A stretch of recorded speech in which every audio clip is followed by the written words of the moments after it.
तर विद्यार्थ्यांनो,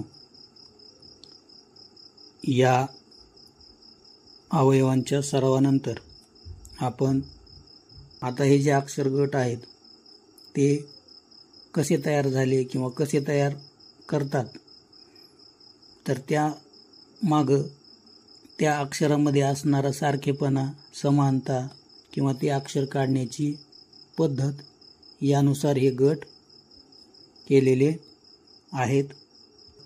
क सारखे दिसणारे किंवा क कसं काढायचं, तर त्याच पद्धतीनं तेही अक्षर काढावे लागतात, अशा अक्षरांचा गट. तर या गटामध्ये आपण 5 अक्षरं घेतलेली आहेत. ते 5 अक्षरं आपण सुरुवातीला लिहून घेऊया.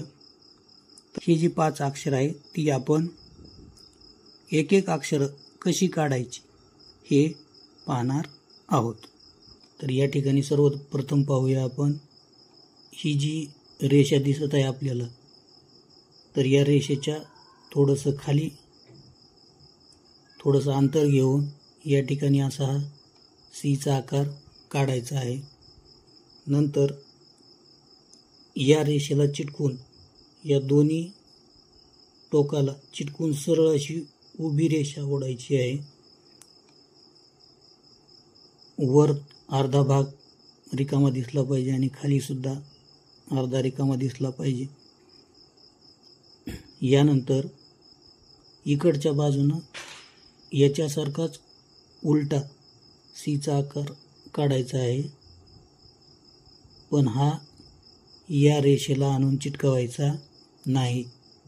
आणि सगळ्यात शेवटी हे अक्षर इथून इथपर्यंत आहे, तर तेवढी शिरोरेषा याच्यावर ओढलीच पाहिजे, कारण शिरोरेषा हा त्या अक्षराचा भाग आहे.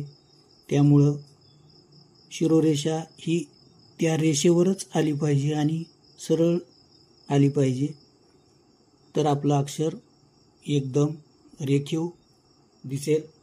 व काढत असताना परत ही जी रेषा आहे शिरोरेषा समजा, तर या रेषेच्या थोडंसं खालून आपण गोलाकार,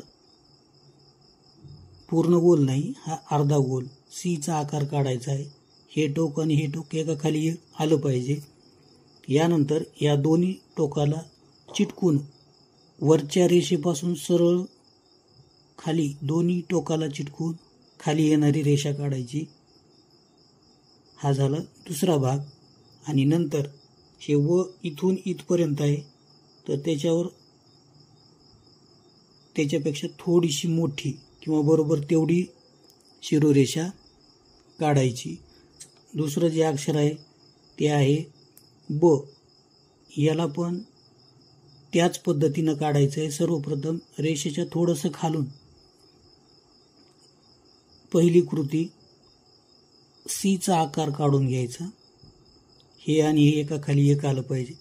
नंतर दुसरी कृती वरच्या रेषेपासून या दोन्ही टोकाला चिटकेल अशी उभी रेषा. आणि तिसरी कृती, तिसरी पायरी तिरपी रेषा. या उभ्या रेषेच्या दिशेनं जाणारी तिरपी रेषा ओढायची. डावीकडून उजवीकडे आपण तिरप्या रेषेचा सराव केला होता या, तर त्याच पद्धतीनं ब मध्ये डावीकडून उजवीकडे रेषा ओढायची आहे. आणि नंतर सर्वात शेवटी शिरोरेषा. इथून वरच्या दिशेला जाऊन थोडासा वाकडा सीचा आकार काढायचा या ठिकाणी. मराठीमध्ये आपण 9 हा अंक काढतो त्या पद्धतीनं किंवा आपल्या कानाचा जो आकार आहे त्या पद्धतीनं काढायचा. नंतर इथूनच हा डाव्या बाजूला झाला, इकडून उजव्या बाजूने असाच आकार काढायचा. आणि या उजव्या बाजूवर छोटीशी रेषा ओढायची आणि यानंतर शिरोरेषा. आता या ठिकाणी हे थोडंसं ल मोठं झालेलं आहे. नंतर याच पद्धतीनं ळ हे अक्षरसुद्धा काढायचं आहे. जशी ल ला कृती केली तशीच त्या पद्धतीनं या ठिकाणी ठेवून डावीकडे वरच्या दिशेला जाणे, परत खाली येणे, इथून जिथून सुरुवात केली तिथं जाऊन चिटकवणे आणि परत उजव्या बाजूला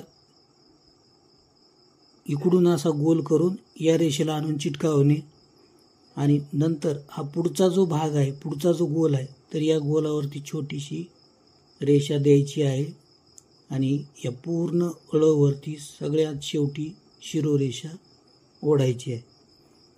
आता या ठिकाणी मुलंसुद्धा अळं काढत असताना अशी चूक करतात की ही जी छोटी रेषा आहे ती बरोबर मध्यभागी देतात किंवा काही जण इकडं देतात डाव्या गोलावरती. या चुका आपण टाळल्या पाहिजेत. दोन्ही गोल सारख्या आकाराचे यायला हवे. तर असा जर आपण सराव केला अक्षरामध्ये सुधारणा करण्यासाठी नक्कीच मदत होईल. धन्यवाद.